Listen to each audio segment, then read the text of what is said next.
Hi everyone, thanks for joining Nerd Buffet with Drive-Thru Wrestling, where we get hyped and stay hyped. I'm Tommy. I'm Seth. And I'm Jake. It's really weird me not doing the intro today. Yeah. but that's cool. I like that. I like that a lot better. In the comments, let me know what you think. I think that Tom should take over on the intros now, because that was much better than anything I've done so far. I think we're going to get started this week with, let's just talk about the news that's happened. I mean, we've got a lot to cover with Raw, SmackDown, NXT, Cruiserweight Classic. Yep, CWC, and then we've also got Summerslam coming up, so we're going to get to you with our picks for who we think's going to win all the matches. Mm-hmm. And I almost forgot, right before SummerSlam on Saturday night, we have NXT TakeOver Brooklyn 2. Yes, So we'll try to get you some picks on that too. Do a full card rundown of each thus far. Absolutely. So without any further ado, let's get started on what's the haps on the news. What's the haps? Can is that trademark? Can you? I think you can. I was trying to say like wrestling theme there with the with the intro. I think the biggest news happened today, actually. If either one of you want to bring that up. Yeah, there was back-to-back announcements on WWE.com with Alberto Del Rio got a 30-day suspension for violating the wellness policy, and then about an hour later, it came out that Paige was also in violation of the wellness policy. Totally unconnected. Supposedly. Well, for those that don't know, they're dating real life. I don't know who wouldn't know that unless you're under a rock, but just, to be fair. But yeah, so that's for fanboys like us, like it's kind of like Inside Edition or like what else, TMZ. We're like, oh my God, what's happening? Jizz, like what's happening in the wrestling world now? And what is happening is Alberto Del Rio and Paige are dating in real life, and now that this drug thing has happened, maybe there's a little bit of a party thing that happened, and they were both together. Too soon to tell, but that's the rumor. I don't believe in. Well, I believe in coincidence, but not that kind of coincidence. You don't think that it's related at all? No, I think it is. You do think it's completely related. Yeah. It does. They're too close for it not to be related. Yeah. That's all I've got to say about that. Coming on top of all the rumors about how they're both apparently very unhappy in the company or whatever right now, but who knows?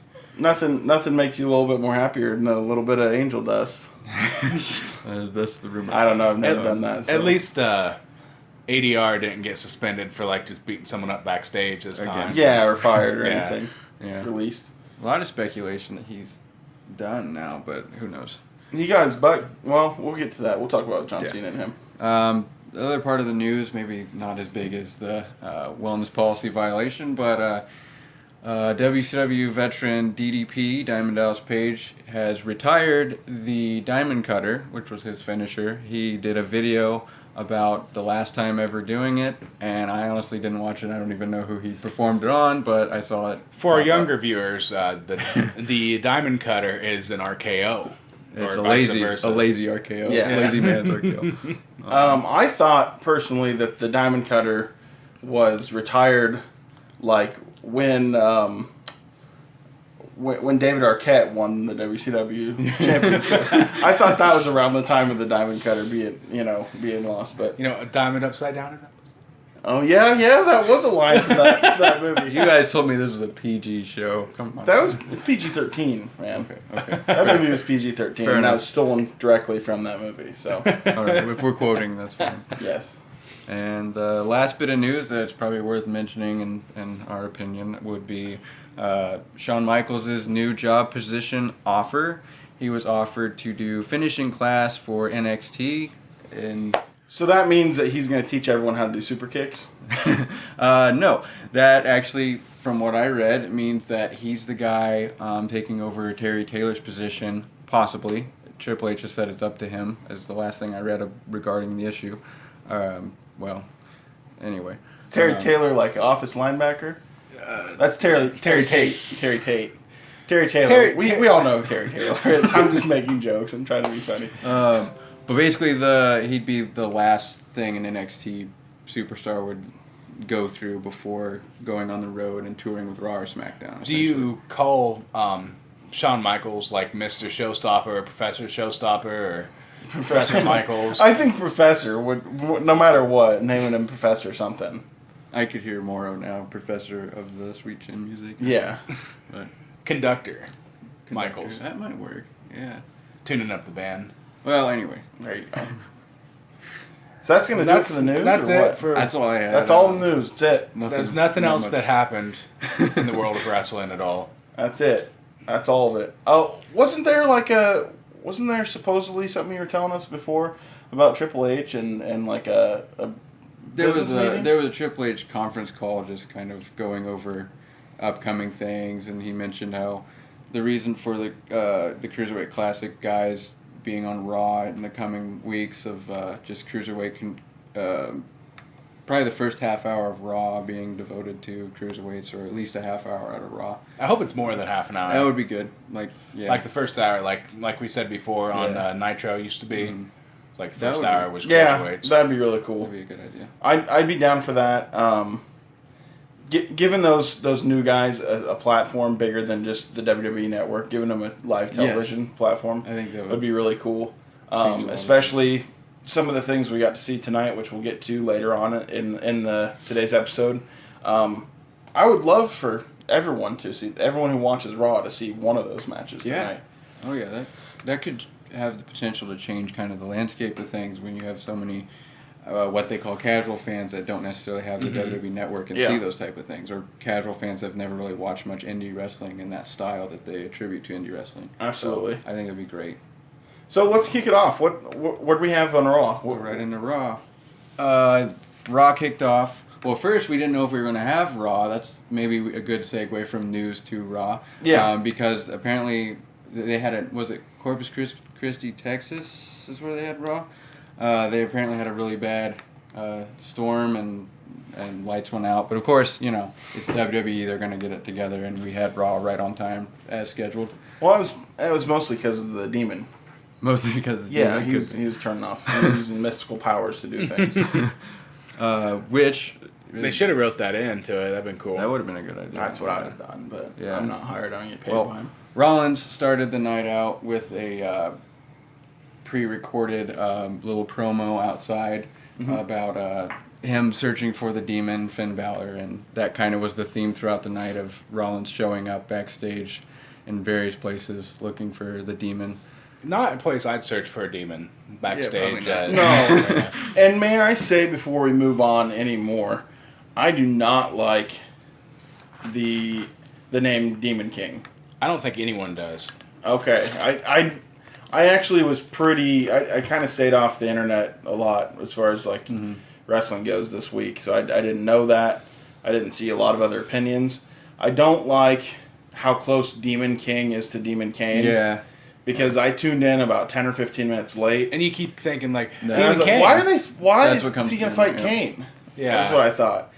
And another thing about that, let's say I did like the name Demon King. New drinking game. Watch this week's episode of Raw, and every time the word Demon King is said, take just a little sip of your drink. You'll be dead by the end of Raw. Guaranteed. Probably true. They loved saying it. That's for sure.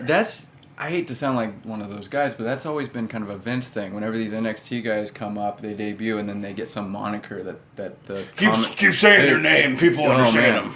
Yeah. People will recognize them then. And I understand they kind of want to have a little separation between Finn Balor without the face paint and Finn Balor with the face paint because it's kind of a special It's cool. attraction. You just but- call him the demon. Yeah. The way Corey Graves got like excited about it, Yes. and he said he's like, Yes. when Finn Balor goes to that place that's locked up inside of him, and he opens it up, he's a new man. He opens up the Demon King.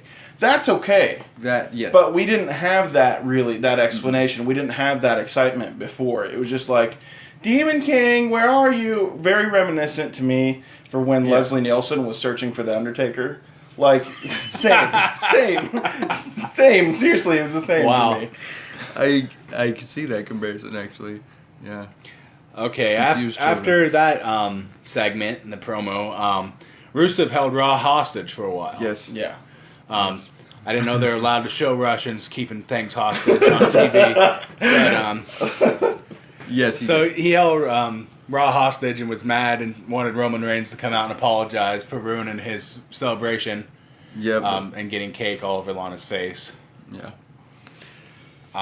What happened then was Mick Foley came out. If you had a lady like Lana, though, you'd try to be in alpha male mode at all times. That was the whole theme with him, as he was defending her honor. Yeah. And so Mick came out and gave him the opportunity to defend her honor by making a match later in the night with Roman Reigns. Roman Reigns came out and said some stuff. And, that, of course, later Roman came out and, like a gentleman, insulted Lana right away. like a gentleman. Like, didn't say anything to Rusev, just insulted Lana right away. Went right straight for his woman that's not fighting him at all. So, Mick Foley booked a match for the main event, a non-title match for Lana's honor. I will mention that Rusev did threaten that if he didn't get his way, he would jump to SmackDown. It was a very subtle threat, but it was kind of the first sort of talk that we've ever had of guys jumping from one show to another, which was a huge theme the last time they did the first ever draft split. That was a big theme, and right after that happened. And so this was kind of that first tease. Otherwise, the really only other tease we've had is Heath Slater going to both shows, but that's kind of different.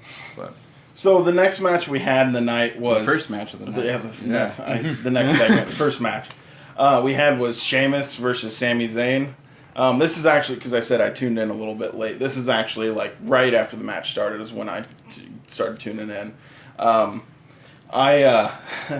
gotta say, both guys, like I said last week, Sheamus doesn't have that it factor of of getting the charisma over, but he's always good in the ring. Yeah. Almost any time he's fighting anybody. Absolutely. And Sami Zayn has, I think, both. He just needs to climb his way there to show everyone that he can. So I mean, of course, this match ended in some like hijinks, but but it was still a decent match for what we got. It was a good see. match. Cesaro on commentary talking trash about Sheamus, and then he comes out and kind of gets payback from last week, somewhat costing Sheamus the match against Sami Zayn. Yep. But yeah. I mean, Cesaro and Sheamus, I think that's gonna end up really, really good. We're gonna see it for at least another 2 months. Yes. We'll get to that. Was that the very next thing? Almost. There was one thing that happened before that. Okay, what was that? Was the G Certification of America promo. Tommy, you want to go into that? Yeah. Jericho. Yes, as they're calling themselves. Which I'm glad that was that they named them, because logically, when they were together, I was like, Jericho. Chris Jericho and Kevin Owens came out and shot a promo on Cass and Enzo, and they're saying, like, they call themselves certified G's. Who certified them? Who's going around? Who's this G certification of America? You know, was that approved by the G certification of America? Like Jericho's just mad about it, like Jericho is, mad about everything and questioning everything. Takes everything literally. Yes. I like the combination of Jericho and KO, because they're just kind of they're the bad guy Canadians. Damn Canadians. They're both great on the mic, and they're just hilarious. And they're both, I don't want to say caricatures, but they're like self-aware caricatures that I get what you're saying. Don't fall too far in. They fall far into, I don't even know how to explain it. They fall far into it until they're like, we're caricatures of like what we're supposed to be, but it's not like, you don't look at them and say, they're just this. It's not like the 80s. Yeah. When it would be like, this guy's the Canadian guy. Right. Or like the Un-Americans back in the early 2000s. Yeah. It's really hard to explain what I'm thinking in my head. I don't know the right words to put things together right now. That's fine. But I think if you watch wrestling, you're on the same page as me. As much as I just rambled through that. Then we go back to Cesaro and Sheamus. Right. Foley is in between them. Right. They're being pulled apart by Foley and Foley's like screaming. He's kind of like, it almost felt to me like Foley was trying to get be the one-upper of the whole segment. Like, that's Mick Foley. Yeah, but I mean, like, more than usual. He was like, you know what? If you guys are gonna keep ruining each other's matches, guess what? I'm gonna put you in a match. Your first one's going to be, I think, SummerSlam, he says. Yeah. It's going to be a best of 7 series. Yep. Mm-hmm. It's not a best of 7 match, which that would have been really cool if there was... It took 8 years. Oh, yeah, that would take him like an hour. If they would give him time and given him an hour, that'd be really cool. Or an Iron Man match or something. Yeah. I was hoping that's where it went, but best of 7. But it's like a series of 7. Like Tommy had said, we're going to be seeing this for like 2 months, it sounds like. Yeah. Which I've got a really cool theory. Could we go to that now, what I told you about earlier? Or is that something we want We got to talk about the other theory first with Brock Lesnar. Yeah, something we missed at the news. There's a little bit of a rumor going around that Brock Lesnar is going to be taking time off. Taking a longer break than usual. Right, after SummerSlam. And so Paul Heyman's going to be picking someone up.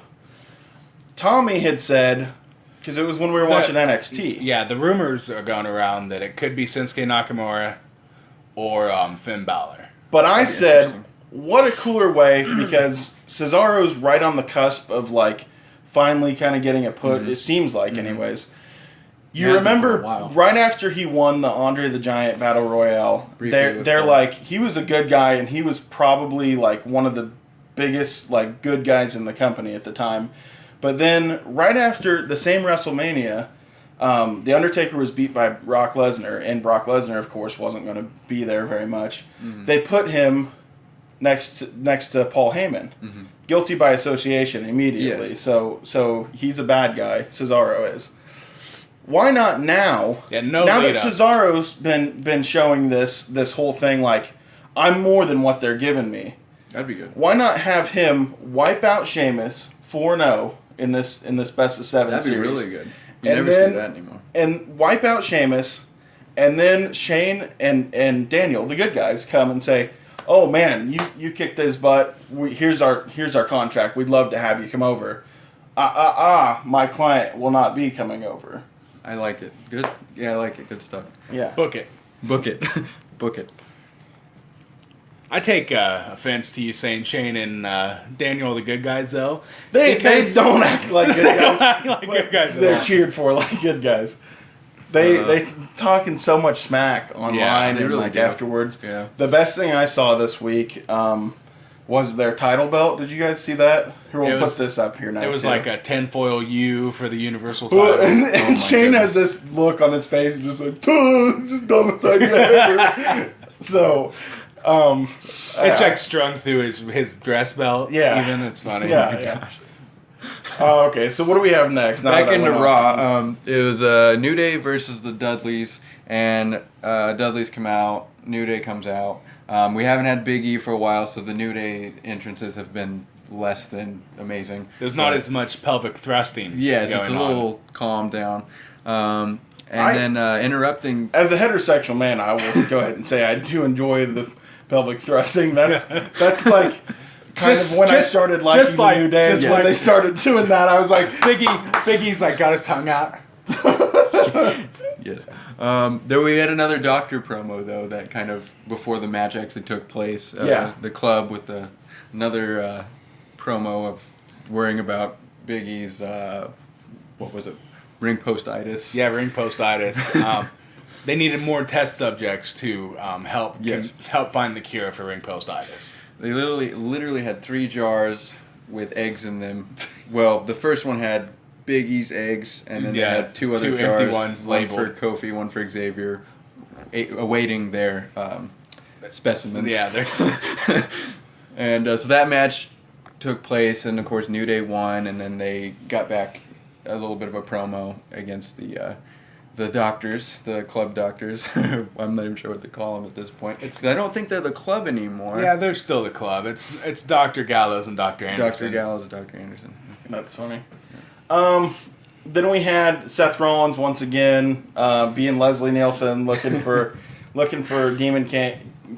See, there's that's to your exactly point. why I don't like it. Yes, to your point. Look, Demon. and he's like, again, Demon King. Yeah. Oh, Demon King. There's confused children everywhere. Right. Watching TV. And it's like, if somebody's the Demon King and you're really... I don't want to find the Demon King, personally. Yeah. At the very least, you need to be doing a pentagram and some sacrifices if you're going to Well, I'd bring a cross in and holy water if I'm looking for a demon king. You're not looking for him. You're trying to avoid him in that case. If you're looking for him, you're going to do it. Yeah, I'm looking to beat him. Well, you still want to be prepared either way, yes. Sometimes. But he ran into Neville backstage. Yeah, and Neville, of course, because... He's fought both Finn Balor and the Demon. Yes. And Balor. Neville gave him an appropriate warning. Yes. To take Finn Balor as the Demon more seriously, and of course Seth Rollins just blew him up. Right. Because he's like, if you don't come out and you don't fight him seriously, they're going to put you up on the better show, and they're going to make you come out with a cape and not do anything important. So, yeah. And then he does throw that cape off pretty quick now. I have. Like he covers himself with it, and then it's gone. Bye, cape. Don't love you. And then runs. Vince loves it. Runs like hell away from it. Leading to the third match of the night, which was Nina Jax match. Yes, Murder. The squash match. Nina Jax taking on a representation or a representative of the watermelon people, which is that's too much of an inside joke. I don't think anybody will ever understand. Maybe one day. Yeah, she just had like the craziest get up on, and I don't know. She had like blue hair, and I think if anybody saw this person, or for those who did watch it and they think watermelon person, I think it tells itself. Yeah, just like if somebody was dressed up like a fruit salad, but not with the fruit basket on their head, just the colors. Fruity Pebbles, like John Cena. They make fun of John Cena for wearing all the colors and for being on the Fruity Pebbles cover. This girl looked like she was like trying to get in on that, but with watermelons. Well, yeah. No, I'm saying the girl on Raw looked like with all the colors. Anywho, it doesn't matter because this is the most. It was a squash match. This is the most anyone's ever talked about her. Because the amount of time we've given to her, the match would have gone. The match would have been over 3 times. Yeah. She was dead, and she is dead now. I don't know where her funeral is, but here at Nerd Buffet, we're very sorry for your loss. Fruit basket's in the mail. Yeah. I ate it. Oh, you already ate that. Stay on the fruit basket. But our condolences are still being sent. The finish, I honestly didn't pay a huge close attention to this match because you blink and it's done. But the finish seemed a bit botched. Yeah, I it was. Catch that. I'm not sure what was up there. But bottom line is continuing this recent, I guess, trend of these squash matches with Nia Jax. I keep saying that. Nia Jax and Braun Strowman, of course. Braun Strowman did not have a match this week. Later on, he had a video package promo, and that was all we got out of that, which I guess is fine because that's reverse of what happened last week. But scares me every time they do something with him because it's just like his just music. I'm like, what happened? I'm scared. What? Yes. Scared. So that led us to Brock Lesnar and Paul Heyman promo, which is usually always good, but this had a swerve to it. No, this was my favorite part of the entire show. Yeah. This was the best promo, and usually they can get pretty long-winded sometimes when they come out and talk. I'm one of the people that always does enjoy when Paul Heyman is out on the ring because he's one of the best talkers. For a long time, he was the best talker, like standing alone on the top of the mountain. But this is the most I've ever felt for Heath Slater, ever. I don't know if they intended for him to come off as such a good guy through that. Probably not. It was probably, I don't know. But it was a really natural thing, and he actually, I think, because of what happened here, is what led to the cheers on SmackDown and that whole thing. You know what I'm talking about? I think this whole thing with Heath Slater being a free agent and getting continuously denied a shot or denied a spot on one of the rosters. It's gonna be a face turn of sorts. Yeah, the people are getting behind him because we love underdogs. Yeah, He's naturally. been on both shows. Yes, the last he's wrestled few more weeks. than anybody yet. Well, he's been on. Well, he's been on more shows. Yeah, than anyone else. and I mean, but yeah, he came out and interrupted Paul Heyman before he even had a chance to start talking. Yeah, like Paul Heyman's like, "Ladies and it's a one-man band," And the cool thing about it is he used the "I have got kids" thing. and it made it but more he didn't serious. say I have 2 kids. I have 4 kids. He's like, kids. Listen, man. My 2 daughters and all the other kids I have. Right. He's like. At first, he started like that joke, but then he's like, I don't care. I've got to have a job because I have my kids. Legitimately, my family. Yep. He was done with the whole like I'm sobbing. He's like, now I'm stepping up to the plate. Even though you're the dude who destroyed The Undertaker, you're the dude who 2 SummerSlams ago destroyed John Cena. I don't care. Even though you're the guy who's going to murder me now. Yeah. I don't care. My favorite thing of that whole segment was when Brock Lesnar took the mic. Yeah, rare and moment he's there. like, anymore. He's like, listen. He's like, I understand. You got. I feel for you. I feel for you. He's like, you got responsibilities. Yeah, I got responsibilities too. You got kids. I got kids too. He's like, you know what? Come in the ring. Let's talk about this. And Heath Slater gets in the ring. God. Heath Slater gets in the ring and he gets up to his face and he says, I don't give a shit about your kids. Yeah. Like, quote from Brock Lesnar. My girlfriend who gets very into... She doesn't... She understands that wrestling is a story, but she gets very, very caught up into it. Anything that she liked about Brock Lesnar... Gone. She was cursing and screaming at the screen and like near tears for Heath, and it was like, I was like, man, I don't feel like I'm in tears for Heath, but I'm like, this is a really big turning point, and I hope at least he becomes, I don't know, maybe the Santino now. Santino got a big push for a little while. I mean, I can see less comedic than Santino. I don't think he's gonna come out of that. It was unexpected good storytelling, like, for a minute there. Yeah. Of course, Brock then murdered. It ended how we expected. Murdered Heath Slater. And then they gave the promo, the typical Brock Lesnar, Paul Heyman promo. Yeah, that we're going to kill Randy Orton. Yep. Later. Which will happen. Spoiler alert for my picks later. 4th match of the night after that was Cass with Enzo, of course, versus Kevin Owens with Jericho. And much like last week, only the reverse, this ended with a DQ again. So I like the build, but I'm more just looking forward to the match. It just seemed like it was, like Tommy usually says, just stalling or kind of just going and waiting for the pay-per-view to happen. Yeah. We've announced this match, and then you just kind of got to wait for it. Coasting is the word. Yes, exactly. After that was the backstage Roman Reigns interview where he gets attacked by Rusev, and they take out the buffet table. Well, they take out the buffet, but not the table. Probably the biggest injury of the night, in my opinion, was the buffet table getting taken out. Yeah, I know. Like I they waste so much food on that show. Yes. I'm always like, I would have ate the food. Like, well, I'm sure Mark Henry's upset. Have us because there's always food and no one eating it. It's like, hire us to be the guys that are in every scene where there's food, just like, Because then there's like when someone gets slammed through it, there's people like, no, why? Just drop to your knees. Yeah. It's just not say anything. Well, I'm sure Mark silent scream. I'm sure Mark Henry's somewhere upset. I'm sure not upset about the food necessarily, but about the table not being broken. Oh, it was the world's strongest table. It was the world's strongest table. Seemingly, you got both of them. They were side by side. Roman goes right across the top of them, not through them. So it was interesting. Those are the best. Random, but those are the best. My favorite Botchamania things ever. When the table doesn't break, and then it just shows like. They put the WST over it, and you hear, that's what I do! Yes. That's my favorite. Weird, because how often do you see that for a backstage segment, though? You know? Like, yeah. It was kind of strange. How often before the brand extensions do you see people getting beat up backstage, though? Oh, you haven't seen that in a long time. That's why I enjoyed it. Speaking of backstage, another news thing we missed. There's going to be backstage fights in WWE 2K17. They just kind of showed that. Cool. Random, but it was a segue. And Video games. That's a good segue. Video game. The 5th match.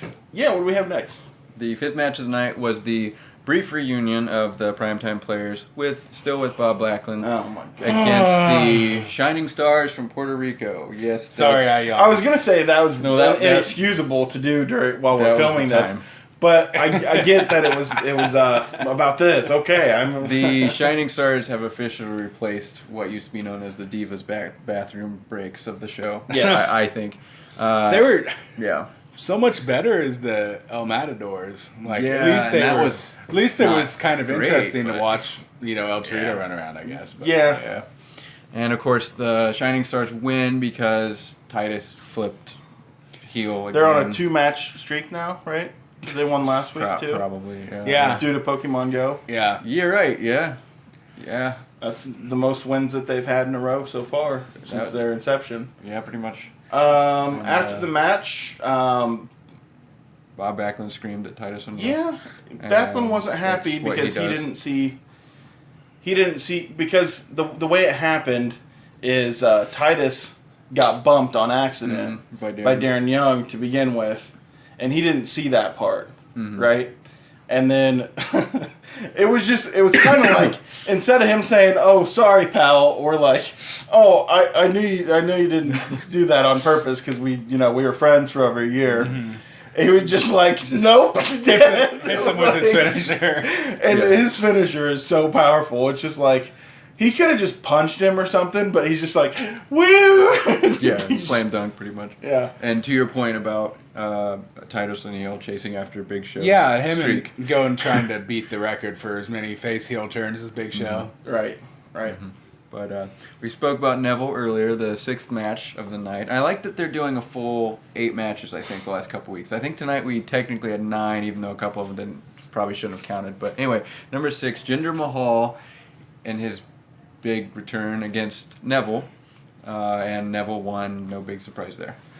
Yeah, I text both of you guys right when Jinder Mahal was coming out. I said, "And now the death of Jinder Mahal," or something like that. And I don't hate Jinder Mahal, but every time I see him, I think, why bring him back and get rid of Damian Sandow? You get rid of Damian Sandow and you get rid... Well, I guess it was kind of a mutual thing, right, with Cody Rhodes? Yeah. Especially Damian Sandow. I did watch his NXT debut, like his address. TNA. Ooh, you committed I a don't crime I right said there. NXT. Same thing, NXT, TNA. I'm sorry, like it's the same thing. His TNA debut as what's the name he's going over? Aaron something. Yeah, Aaron. Which Aaron's his real name, I think. Yeah, and I think that's cool that he's actually But taking his real name. Anyway.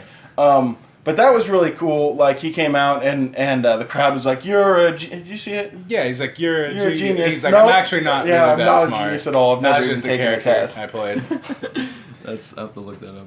That's good. So that was really cool. Like he was getting at, and I think all three of us agree, why bring back Jinder Mahal and not have that dude wrestling in your company? Because Jinder Mahal works cheaper. Probably. Okay. Well, there's other guys that are coming back, but we'll get to that on SmackDown. Speaking of working cheaper. Yeah. Where are we at? Okay, we had Rollins still looking for the Demon King, and he went backstage where Stephanie McMahon and Mick Foley were, and they talked him into, hey, if you really want to find him, go out to the ring. So he goes out to the ring. Well, they also, Stephanie and Mick Foley mentioned that, thank God, Jon Stewart's going to be at SummerSlam this year. Yeah. Yeah, Jon Stewart is gonna be on the thing, and you know how much I like Jon Stewart. Yep. How much do you like Jon Stewart? Politics aside, I'm just waiting for you to get out. Speak about politics on my show. Politics aside, him and I don't agree at all on most things. But we're gonna put that aside. Not getting into politics at all. Last time he was on WWE programming, it was awful. Yes, it absolutely was awful, and a great match and a great way of setting up how good Seth Rollins really was, of letting him beat two legends in one night. Mm. They kind of made that into shenanigans when they absolutely didn't need to. So there was a thing this morning that said, I think WWE put it out. If it wasn't WWE, it was like one of the things I follow that shares their stuff. One of the things. And it said, what do you think the best role is that WWE could have Jon Stewart be in at SummerSlam? Yeah. And I said, the best thing they could have him do is stay home. Yes. Agreed. I think everyone who's at least a wrestling fan, putting politics aside, can agree with that. Anybody who has the same political views as me, we can agree with that as it is. But as you said before, very rarely does a celebrity involvement really work. You know, we talked about never P. Diddy last week, and it just never. Very rarely. Mike Tyson, DX, it's awesome. Yeah. Okay. What's his face? His like up here. Yeah. What's his face from Arrow was cool too. Okay, yeah. that was. Was that last year's SummerSlam or was that different? Either last year or the year before. I honestly can't remember because he did good, but Stephen Amell, like here's where I draw a distinction. The line. Stephen Amell's an athlete. Stephen Amell, yeah. Well, but Stephen Amell knows the product. Yeah. Knows it well. Some of the things off the top of my head with celebrities that did work, when Seth Green hosted Monday Night Raw, that was an awesome episode because Seth Green is a big WWE fan. Mm-hmm. It was really cool seeing him get to pin. I don't remember who it was, but John Cena like threw him to splash on somebody. Do you remember that? I do remember that. Yeah. That was a really good episode. The Donald Trump saga, all that stuff. That actually did work, That was funny. but that's not to my point. But yeah, you're absolutely right. Donald Trump did work. He took a stunner, which was freaking awesome. Yeah. I mean, there's a vote right there. Guy took a stunner. I don't know. Anyway, we could go on about this for a while. Very rarely does it work. There are exceptions.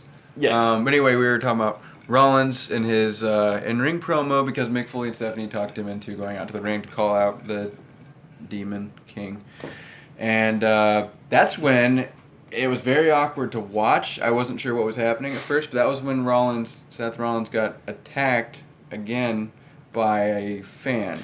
Yeah, I figured that's what happened on TV because that was close up on his face. You didn't see the fan. Camera angle was so odd. Right. And it was weird, and you can kind of see him stop for a little bit, and then he's like, "Is that the Demon King?" And I'm like, "Oh, someone got in the ring." And for anybody who hasn't seen it, it is posted on the Nerd Buffet Facebook page. Check it out right there. It's a fan video, and you can see the whole thing. And as we said on that, Seth Rollins really doesn't miss a beat. No, he pauses for a second, of course, naturally, to get the dude off of him. Draws a little bit of attention to it. I don't know in character. Yes. I don't know with these Shield guys constantly getting attacked. Well, they're probably used to it by now. To your earlier point. Well, I don't know how. What the deal is? If you watch the video, it is so long until anybody else comes in and like interjects into the confrontation. Yeah. And it's like two guys for the longest time. Like, where's everyone at? This is Monday Night Raw. Isn't there supposed to be all of your fake security that's there every time to at least come out? And well, I don't know what is the Shield guys, the former members of the Shield, they've been attacked. Or it may be because they used to times. come out through the crowd, and then people think that they're closer to them, that they can approach them. But it's just the way people think nowadays. Everyone's got to have their second because I guarantee every one of those dudes that does that, they say to their friend, "Hey, make sure you're recording this," and then they go out there. Everyone has to have their 15 minutes of fame. I mean, we think we're important enough to have a podcast. I mean, but we're not jumping out and attacking people. Yeah. I tried to justify it by saying the guy might have been drunk, but I've been plenty drunk before and still not wanted to jump into the ring and which is wrestle interesting people. To me that it's always been. There's been, I guess, the Wyatts, but it's always been the Shield guys because I think wasn't Roman punched one time. And Roman had the briefcase thrown in the head. Rollins has had numerous people run at him. Dean's even had, I think, two Dean's times. had like two in the last 3 months. And the only other one that was outside of the guys that used to be in the Shield was a couple things with the Wyatts. Right. That was the only other thing. I remember with Braun. Why would you run after Braun? That dude snapped me in half. He hit him. Snapped me in half. He got him in the back too when he was running. Yeah, I mean. I don't understand. No thanks. Back in the old days, it was for a game when you got into the ring with those guys. And I remember watching Triple H and Marty Jannetty beating the shit out of a guy. Yeah. Didn't Taker do something one time too? I don't know. I'm sure he has, but I didn't see any video of it. Yeah, but Taker, it would make sense because he's famous for not ever breaking character. So. And to segue, this guy almost potentially could have ruined the Demon Balor debut. Yeah. You know, because it was not long after that you see the lights start going. If he would have waited a little bit longer. Yeah. What would that have looked like if you would have ran in and tackled Balor mid entrance? That would have been. That would have been terrible, been but I would almost offer out that I thought it was terrible that they had him come out on Raw as the Demon. I don't think either three of us agree with them doing the Demon half of Finn Balor debuting on Raw before SummerSlam. Saying it's a terrible waste. For that big surprise on the big show, but I read online and I kind of understand why they did it. It was, again, I'm quoting Justin LaBar, unfortunately, from WrestleZone. He always has good points, though. That SummerSlam being the second biggest pay-per-view, they wanted to get the casual fans familiar with Finn, so that's why they did it. Because the Raw before, one of the big four pay-per-views, and the Raw after is considered to be the most watched Raws, whether that's true with the numbers or not, but that's what they consider. So do you remember? So I get it, but I don't agree with it. Do you remember how magic it was the first time Finn Balor came out on NXT like that, though? I remember pulling my phone out and telling you guys at the show about it. I think it was an Ash's Armada show. Yep. And I was like, have you guys heard about Finn Balor? Yeah. And Seth's like, of course, he's like, encyclopedia pulls out. Here's who this guy actually is. I'm like, I don't care. We have to look at this entrance, and we watched the entrance, and we were just like, it was like being at Survivor Series and seeing the Undertaker come out the very first time. Not that I was there. I'm just saying it was like that of seeing this big theatrical entrance again, and being like, hey man, they're putting some money, putting some time into this dude. So maybe he's gonna be this not to always make that entrance, but maybe he's gonna be this next Undertaker type of character, you know. Mm-hmm. But it was definitely awesome and something different, something cool. Yeah. You know, that was happening, and they could have came close to replicating that if they would have saved it for SummerSlam, I think. Yes. Well, the only way you can now is if you make that entrance big, like bigger and better now. Fireworks, explosions, more effects. Which I hope. Don't see that happening until WrestleMania. Just a wall of blood just flowing to the ring. Yeah. And you know, I mean, Finn's got good makeup people that always kind of. And he used to theme him a little bit. He did the Jack the Ripper. I bet we'll see stuff like that again, theme stuff. But yeah, I don't feel like there'll be a huge. I mean, they have to at this point. They have to make it the biggest Finn Balor entrance ever at the next WrestleMania. But still, that's a long way off. Seventh match of the night. Getting in deep here. Golden Truth against the Club. Club kind of squashed him from what I remember. I hate to say it, but anymore with the Golden Truth, I kind of check out because it's just not. Club pretty much squashed Golden Truth. Yeah. And Big New Day came out, and that's when they tried to get retribution for Big E's grapefruits by trying to, I think, get Anderson's groin with Francesca. Fred, yeah. Yes. So, and he got pulled out by Anderson. That'll be saved for SummerSlam. Or Gallows, one of those guys.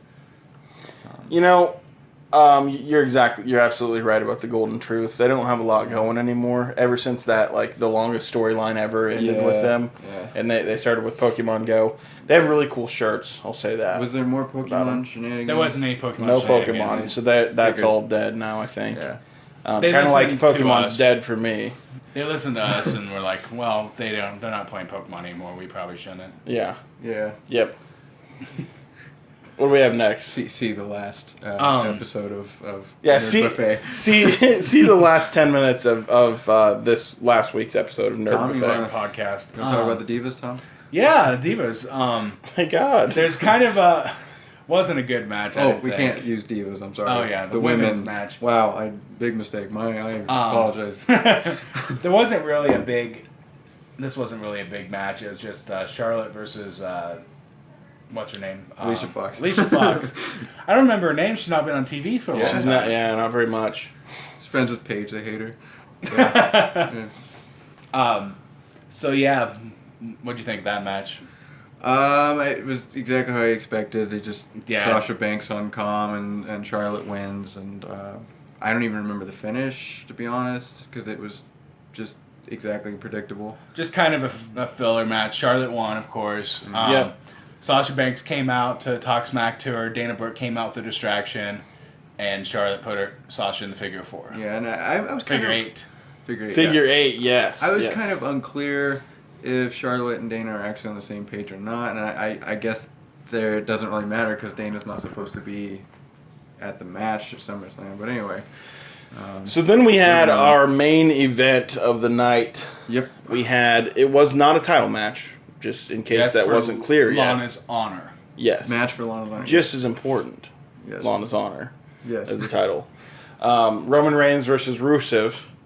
Pretty good match. I've said for a while I think the two of them would put on a good match. Yeah. I mean, I think Rusev's great.